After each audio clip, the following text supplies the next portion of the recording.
Shalom, selamat pagi Bapak Saudara yang dikasihi oleh Tuhan. Tiba saatnya kita mau melaksanakan akan ibadah kita. Mari kita siapkan hati kita. Mari kita memberikan waktu beberapa menit ke depan. Kita berfokus hanya kepada Tuhan saja. Haleluya. Terima kasih Tuhan buat hari yang masih Engkau berikan kepada kami. Minggu pagi yang baru buat kami. Saya bersyukur buat kesempatan yang masih Engkau sediakan atas kami. Pada pagi hari ini kami siap memuji, kami siap memuliakan nama Engkau. Layakan setiap kami Tuhan, sehingga ibadah kami pada pagi hari ini hanya kami memfokuskan dan kami persembahkan hanya kepada Tuhan. Terima kasih Tuhan. Terima kasih. Banyak hal yang Tuhan kerjakan atas kehidupan kita. Tapi satu hal yang kita harus percaya bahwa setiap apapun yang Tuhan kerjakan itu baik adanya dalam setiap kehidupan kita dan akan mendatangkan kebaikan dalam kehidupan ini. Haleluya. Kami mau tetap percaya kepada-Mu Tuhan. Kami mau tetap setia kepada-Mu. Di tengah-tengah kami situasi, kondisi tidak memungkinkan kami untuk percaya dan setia, tapi kami tetap percaya dan setia karena kejadian yang Engkau buat dalam kehidupan kami sungguh dahsyat ya Bapa. Terima kasih. Terima kasih. Mari kita angkat pujian kita yang mengatakan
segala pujian.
Sehingga saat kami menaikkan pujian dan mengagungkan Engkau pada pagi hari ini, hanya Engkau yang kami tinggikan dan kami permuliakan.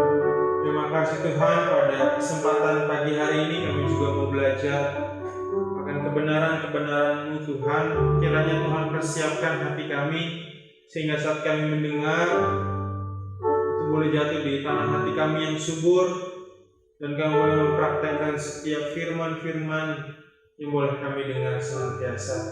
Terima kasih Tuhan, pimpin akan ibadah ini dari awal, pertengahan, hingga akhir, sehingga ibadah pada pagi hari ini boleh mendatangkan berkat bagi setiap kami, dan boleh mendapatkan setiap jawaban-jawaban kehidupan atas setiap firman-firman yang ada ya Bapa. Terpujilah nama-Mu Tuhan, kekal selamanya. Ini doa dan ucapan syukur kami. Kami buka ibadah kami hanya di dalam nama Yesus Kristus, Tuhan dan Juru Selamat kami yang hidup. Haleluya, amin.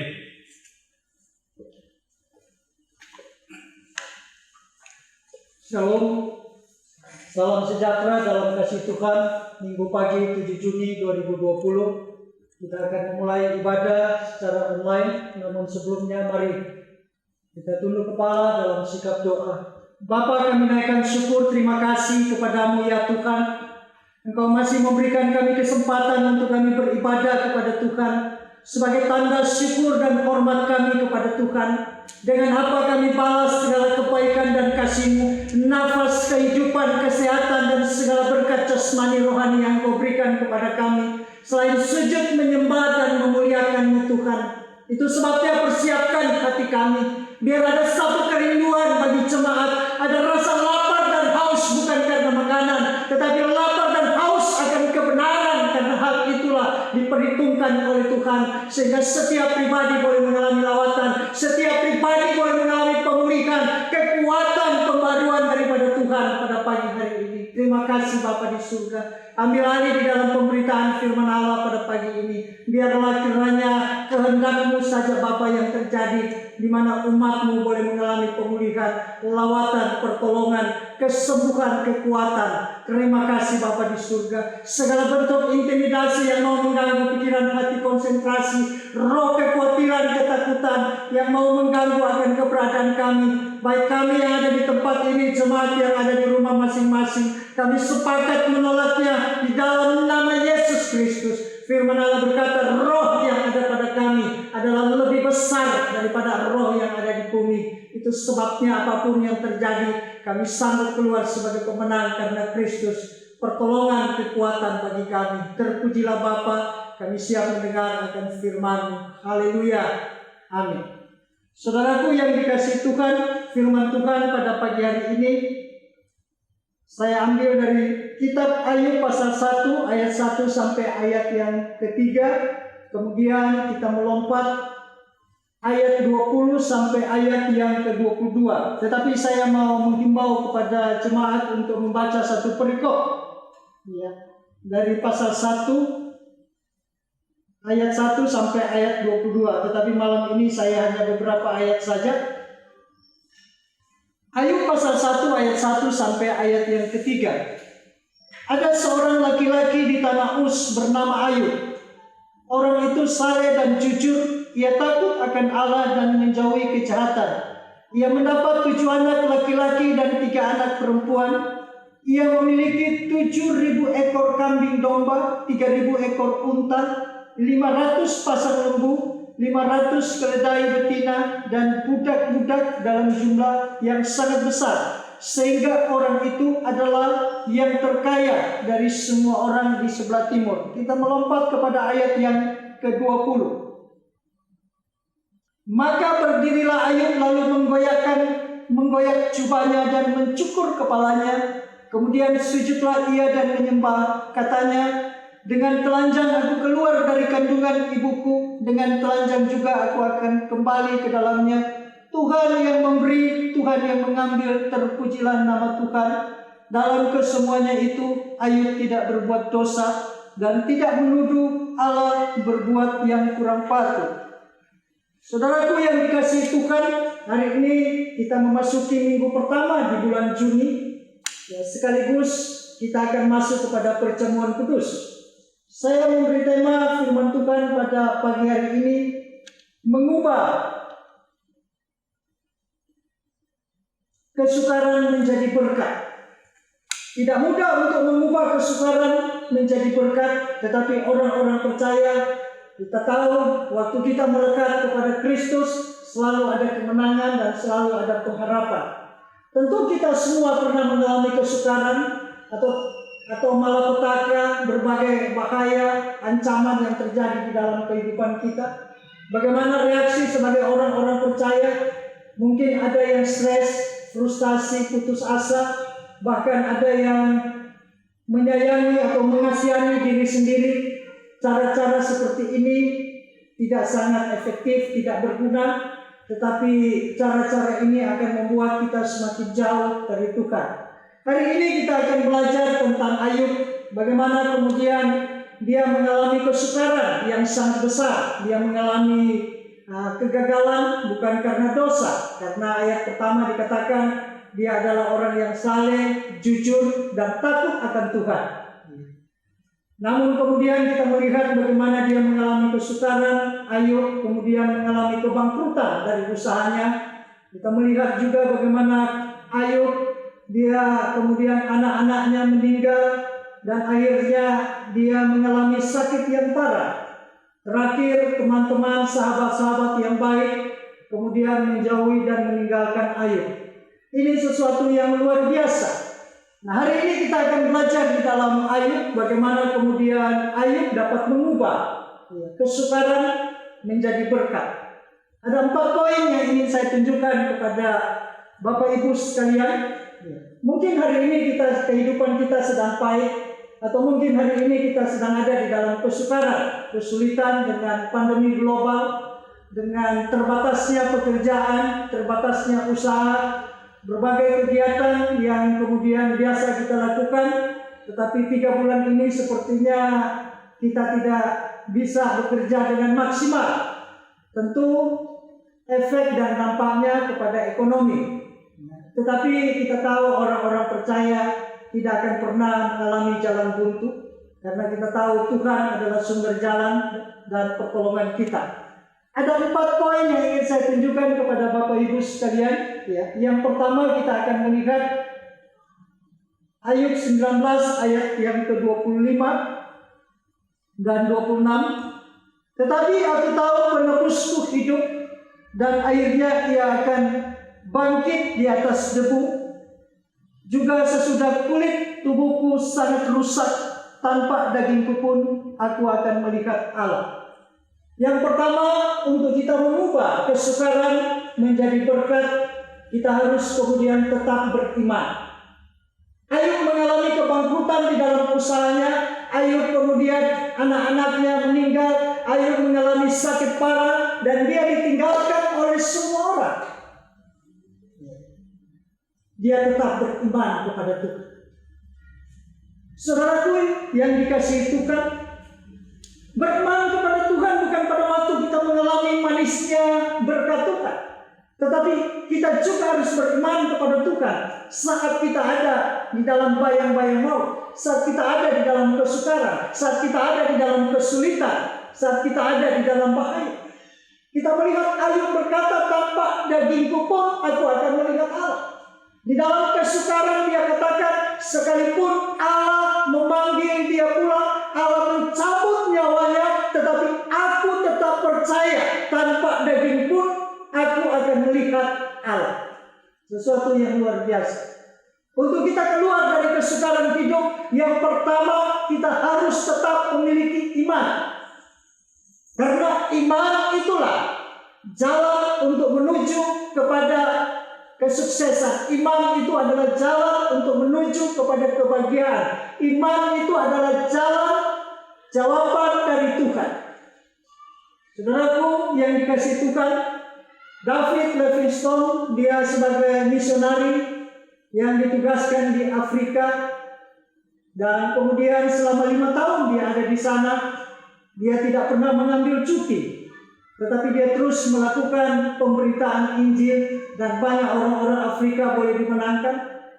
Dan pada suatu ketika di mana anaknya juga meninggal karena malaria, tidak berapa lama juga kemudian menyusul istrinya meninggal. Pada waktu kemudian David Livingstone sedang berada di dalam kesusahan, dia menulis di buku catatan harian, dia katakan, Tuhanku, Allahku, juru selamatku, tidak ada yang terlebih indah di dunia ini selain kerajaan. Ini tanda-tanda orang yang memiliki iman. Tanda orang yang memiliki iman dan respon positif terhadap kesukaran. Mereka tidak menjauhkan diri dari Tuhan saat mereka ada di dalam bahaya.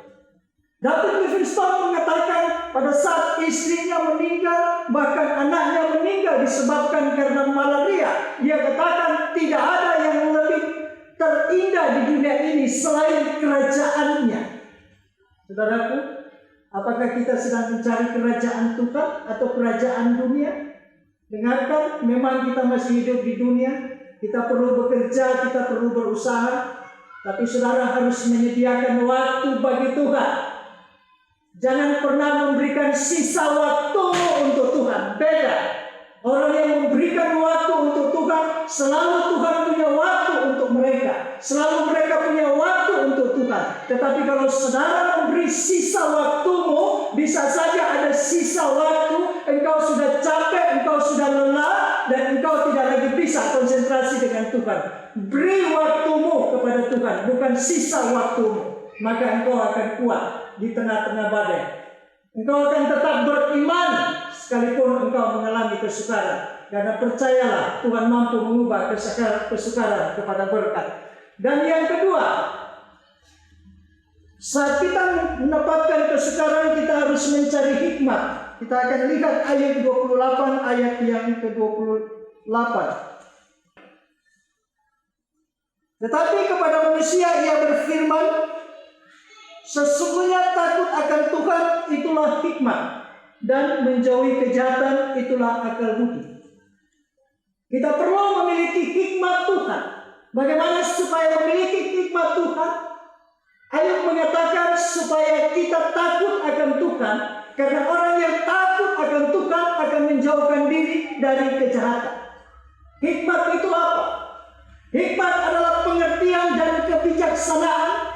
Bagaimana kita harus memutuskan dan mengambil keputusan saat kita ada di dalam kesukaran, saat kita ada di dalam bahaya, saat kita ada di dalam ancaman, bahkan saat kita ada di dalam maut. Karena hikmat, pengertian dan kebijaksanaan di mana kita harus mengambil keputusan itu bukan berdasarkan pengetahuan, bukan berdasarkan pendidikan, bukan berdasarkan apa yang didapatkan dari dunia, tetapi hikmat itu berasal daripada Tuhan. Saudara tahu pada waktu Yusuf memiliki hikmat untuk menafsir mimpi, itulah yang mengubahkan kehidupannya dari penjara berpindah kepada istana. Tuhan dapat memberikan saudara hikmat dalam kesukaran, dalam kesulitan, dalam segala hal, asalkan saudara sungguh-sungguh takut akan Tuhan. Orang yang takut akan Tuhan yaitu takut untuk berbuat dosa. Orang yang takut akan Tuhan, dia senantiasa untuk memuji memuliakan Tuhan. Orang yang takut akan Tuhan karena tahu Tuhan satu-satunya yang akan menghakimi dunia ini dan tidak ada yang lain. Maka itu sebabnya ada takut yang positif, ada takut yang respon yang baik terhadap Tuhan semasa dia hidup. Dia memiliki rasa hormat kepada Tuhan, tidak asal-asalan dalam ibadah, dalam berdoa, dalam segala hal untuk kemuliaan Tuhan. Dia senantiasa meresponi dengan hati yang rindu dan bukan asal-asalan.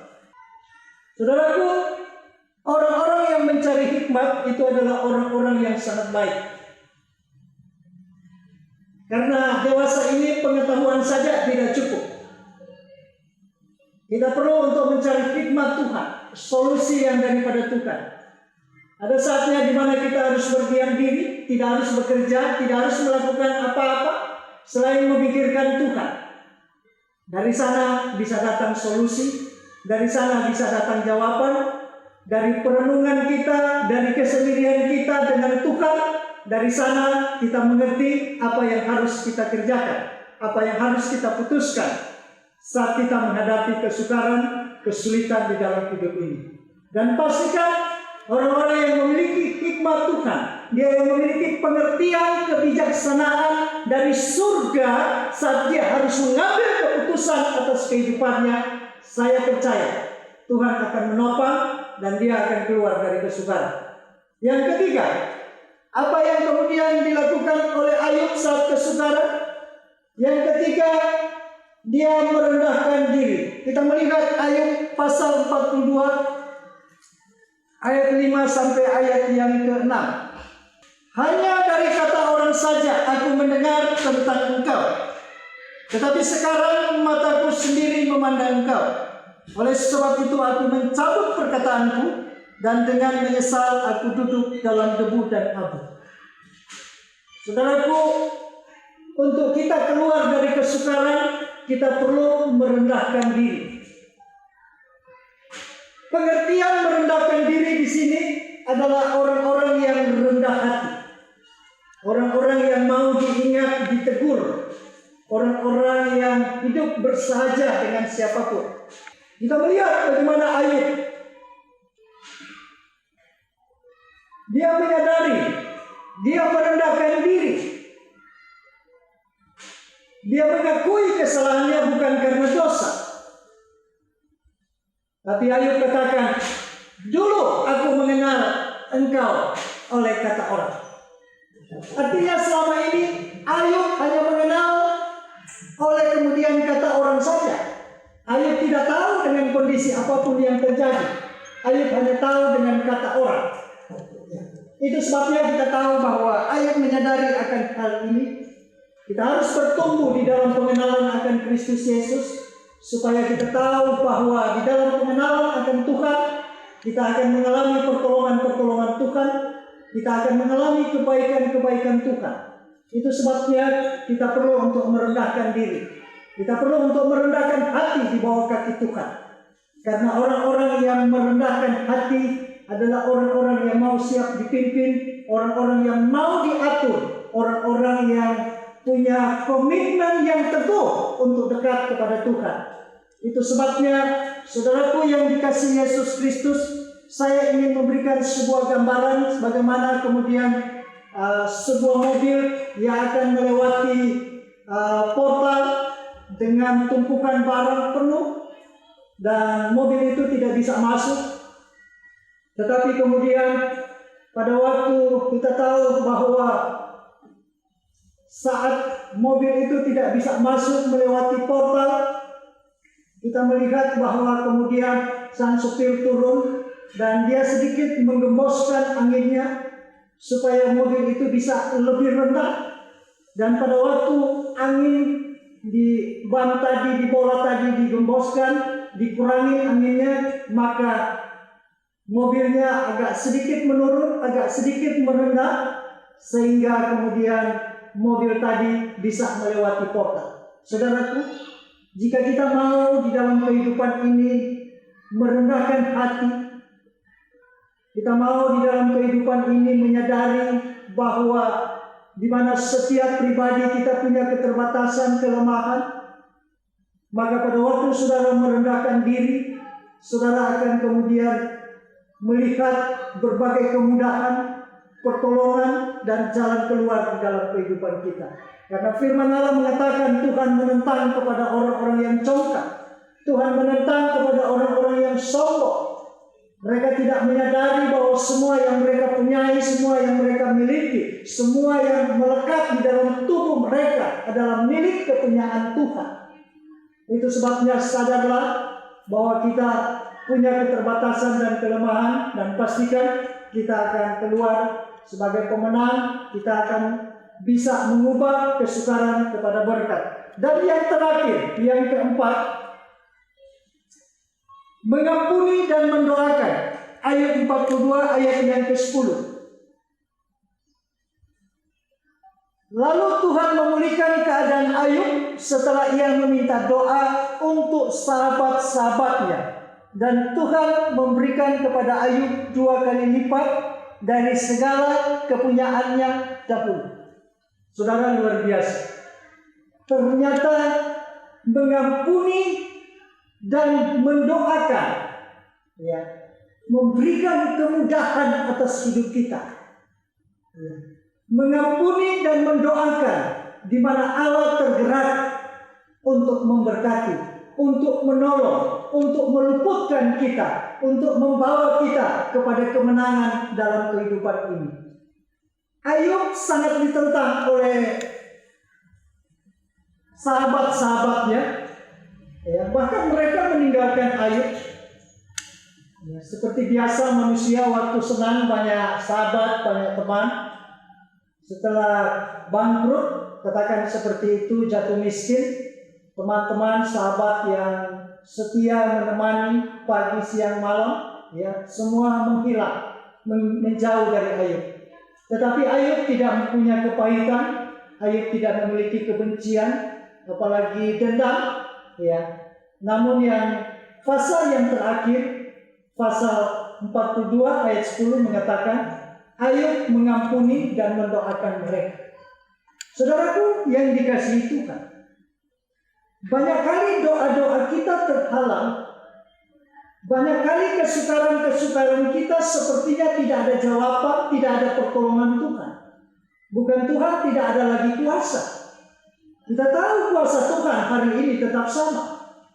Kita tahu Tuhan sudah memberikan kuasa Roh Kudus kepada kita sebagai Roh penolong. Itu yang akan memampukan, itu yang akan menguatkan kita dalam menjalani kehidupan ini.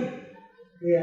Sehingga apapun yang kita hadapi, baik kesukaran, kesulitan, masalah, aniaya, apapun, kita tahu kita tidak sendiri bersama Tuhan. Tetapi seringkali banyak anak-anak Tuhan, seringkali banyak orang-orang percaya, mereka tidak mendapatkan jalan keluar. Kesukaran tetap kesukaran, sakit tetap sakit, ya, kemiskinan tetap miskin. Ya. Bukan malah tidak punya kesanggupan. Rupanya ada kepahitan. Mereka sulit untuk memaafkan dan mengampuni. Mari kita lihat pagi hari ini di mana Ayub berkata bahwa dia memberikan pengampunan, dia mengampuni dan mendoakan sahabat-sahabatnya. Waktu Ayub mengampuni dan mendoakan sahabat-sahabatnya yang sudah meninggalkan dia sekian lama, Alkitab mengatakan Tuhan memulihkan keadaan Ayub, di mana Tuhan memulihkan keadaannya dan memberkati dua kali lipat. Saudaraku, secara singkat saya mau berkata, jika hari ini saudara ada di dalam kesukaran, Tuhan mampu untuk mengubah kesukaranmu menjadi berkat. Asalkan yang pertama, saudara harus tetap beriman. Sesulit apapun kondisimu hari ini, baik dalam pekerjaan, usaha, rumah tangga, kesehatan, tetap beriman kepada Tuhan. Katakan seperti David Livingstone berkata, tidak ada sesuatu yang terindah di dunia ini selain kerajaanmu. Kita sedang menanti akan kerajaan yang kekal, yaitu kerajaan Yesus Kristus, Yerusalem yang baru. Itu sebabnya, sesulit apapun, biarlah saudara tetap beriman kepada Tuhan. Kita mau mencari hikmah, bagaimana pemecahan perkara-perkara, kesukaran, kesulitan bukan dengan ilmu pengetahuan. Ada saatnya kita harus menyendiri dengan Tuhan. Ada saatnya kita harus merenung-renungkan firman Allah. Ada saatnya harus kita berdiam diri, tidak bekerja apa-apa. Kita mau mencari konfirmasi informasi dari surga. Hikmat, karena hikmat dari surga, dari Tuhan, kita memperoleh pengertian dan kebijaksanaan untuk kita bertindak, melakukan sesuatu di dalam hal yang sedang terjadi di dalam kehidupan kita. Dan yang ketiga, perlu untuk merendahkan diri. Nah, orang-orang yang memiliki kerendahan hati, Tuhan memudahkan mereka untuk mendapatkan pertolongan, mendapatkan jalan keluar. Yang terakhir, keempat, untuk mereka mengampuni dan mendoakan. Penting untuk kita saling mengampuni, penting untuk kita saling mendoakan satu dengan yang lain, karena itu adalah perintah Tuhan, kehendak Tuhan. Dan waktu saudara melakukan semua itu, pastikan saudara akan memperoleh pertolongan, kesukaran akan berubah menjadi berkat. Tuhan Yesus memberkati. Kita akan siapkan hati, sebentar kita akan masuk kepada perjamuan kudus. Itu sebabnya mari kita tunduk kepala, kita akan berdoa. Bapa, kami naikkan syukur, terima kasih kepadamu ya Tuhan. Pada saat pagi hari yang berbahagia, di mana Tuhan boleh melawat umat-Nya, Tuhan boleh memberikan kekuatan atas mereka untuk mereka tetap bertekun di dalam kondisi apapun, karena Tuhan sanggup mengubah kesukaran kepada berkat. Tuhan sanggup mengubah apa yang tidak dapat diubah oleh manusia, karena bagimu tidak ada perkara yang mustahil. Berikan kekuatan bagi jemaat supaya dalam kesukaran, dalam kesulitan, mereka tetap tenang, mereka tetap hidup dalam penyerahan kepada Tuhan. Mereka tetap memiliki iman, mencari akan hikmat, serta merendahkan diri, dan memberikan pengampunan serta mendoakan satu dengan yang lain. Karena itulah yang diinginkan oleh Tuhan. Bapa, di dalam nama Yesus, sebentar kami akan masuk kepada perjamuan kudus. Mari Tuhan Engkau tuntun setiap pribadi, karena kami tahu perjamuan kudus sebagai tanda di mana Kristus Yesus sudah mati untuk tebus dosa dan pemberontakan kami. Dan dengan iman kami melakukan ini. Waktu kami memakan roti sebagai lambang di mana tubuh Kristus, dan waktu kami meminum anggur sebagai lambang darah Kristus, maka kami tahu ya Bapa, itu yang sudah ditumpahkan di atas kayu salib untuk penebusan akan setiap kami. Maka itu sebabnya tuntun kami Tuhan, dan waktu kami melakukan dengan iman, kami tahu kami boleh kemudian memiliki kehidupan yang baru, kehidupan yang ada di dalam Kristus Yesus. Terpujilah Bapa, di dalam nama Yesus Tuhan dan Juru Selamat, kami berdoa dan mengucap syukur. Kami siap menyambut akan perjamuan kudus pada pagi ini. Haleluya. Amin. Saudaraku yang dikasihi Yesus Kristus, kita akan bersiapkan untuk masuk di dalam perjamuan kudus.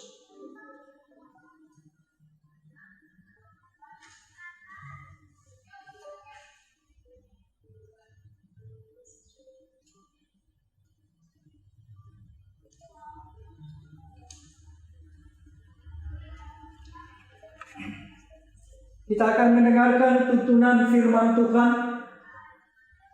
Apa yang telah kuteruskan kepadamu, telah aku terima dari Tuhan, yaitu bahwa Tuhan Yesus pada malam waktu ia diserahkan mengambil roti, dan sesudah itu ia mengucap syukur atasnya.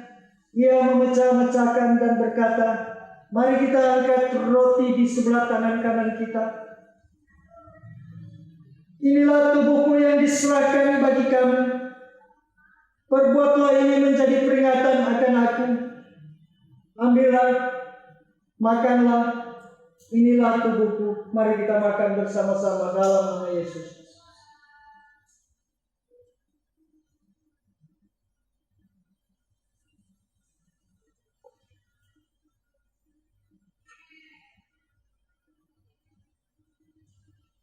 Mari kita angkat cawan di sebelah tangan kanan kita.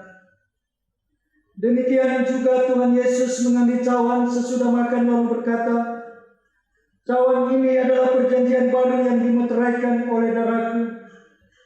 Perbuatlah ini setiap kali kamu meminumnya menjadi peringatan akan aku. Sebab setiap kali kamu makan roti ini dan minum cawan ini, kamu memberitakan kematian Tuhan sampai Ia datang. Minumlah kamu semua dari cawan ini. Mari kita minum bersama-sama dalam nama Yesus."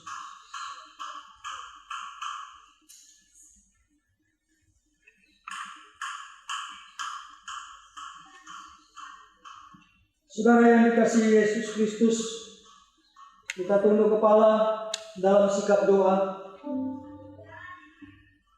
Kami mengucap syukur terima kasih untuk pertolongan-Mu Tuhan pada pagi hari yang berbahagia 7 Juni 2020.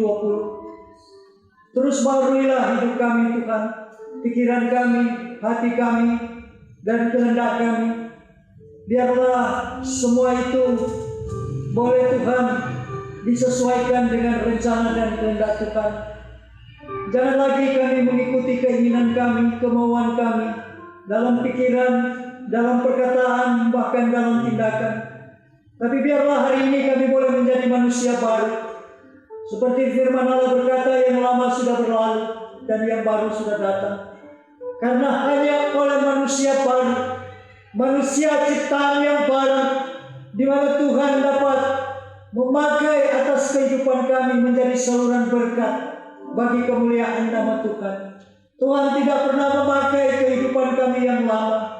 Itu sebabnya Tuhan tolong kami, supaya setiap pribadi jemaat Tuhan siap untuk dibentuk, siap untuk diproses, siap untuk taat, siap untuk dengar-dengaran kepada Tuhan. Karena kami tahu segala keindahan dunia hanya menipu, tetapi kami mau mencari akan kerajaan-Mu di dalam kesementaraan hidup. Karena kerajaan-Mu adalah kerajaan yang kekal, kerajaan yang abadi, kerajaan yang bebas dari air mata dan penderitaan. Itu adalah tujuan akhir daripada kehidupan kami, yaitu kehidupan yang abadi. Terima kasih Bapa di surga. Tuhan memberkati jemaat-Mu dimanapun mereka berada. Tambah-tambahkan kesetiaan, tambah-tambahkan iman, tambah-tambahkan hikmat. Bagaimana mereka harus mengambil keputusan untuk sungguh-sungguh di dalam menjalani kehidupan ini. Bukan menurut keinginan mereka, tetapi hikmat Tuhan yang akan memimpin saat mereka harus mengambil keputusan. Dan tambahkan bagi jemaat ada roh kerendahan hati, roh yang siap untuk dibentuk, roh yang mau menerima nasihat, roh yang mau menerima bimbingan. Jauhkanlah daripada jemaat-Mu kekerasan hati, kepahitan, hal-hal yang dapat membawa kepada kehidupan yang lama, supaya mereka tetap berpaut kepada Tuhan. Sehingga itulah yang menjadi keinginan Tuhan. Terima kasih Bapa di surga. Tuhan memberkati jemaat-Mu dimanapun mereka berada. Tambahkan kesetiaan. Kami terus berdoa di dalam persiapan-persiapan ibadah bertatap muka. Kami serahkan ke dalam tangan Tuhan. Kami tahu waktu Tuhan, waktu yang terindah. Dan biarlah kami boleh melakukan itu demi hormat kemuliaan nama Tuhan. Terima kasih Bapa di surga. Terpujilah Allah di dalam nama Yesus Tuhan dan Juru Selamat. Kami sudah berdoa dan mengucap syukur. Mari kita angkat kedua belah tangan kita. Arahkan hatimu kepada Tuhan. dan terimalah berkat Tuhan. Diberkatilah engkau di kota, diberkatilah engkau di ladang, diberkatilah hasil bumi, hasil ternak dan buah kandunganmu, diberkatilah bakulmu dan tempat adonanmu, diberkatilah saat engkau masuk dan saat engkau keluar, di dalam nama Yesus Kristus. Rahmat kasih karunia dari Tuhan Yesus Kristus dan kasih Allah serta persekutuan Roh Kudus menyertai saudara sekalian. Mulai malam ini hingga Maranatha didapatkan saudara tetap setia kepadanya. Bapa kami yang ada di surga, kuduskanlah namamu, datanglah kerajaanmu, jadilah kehendakmu di bumi seperti di surga. Berikanlah pada hari ini makanan kami yang secukupnya, dan ampunilah kesalahan kami seperti kami sudah mengampuni kesalahan orang pada kami.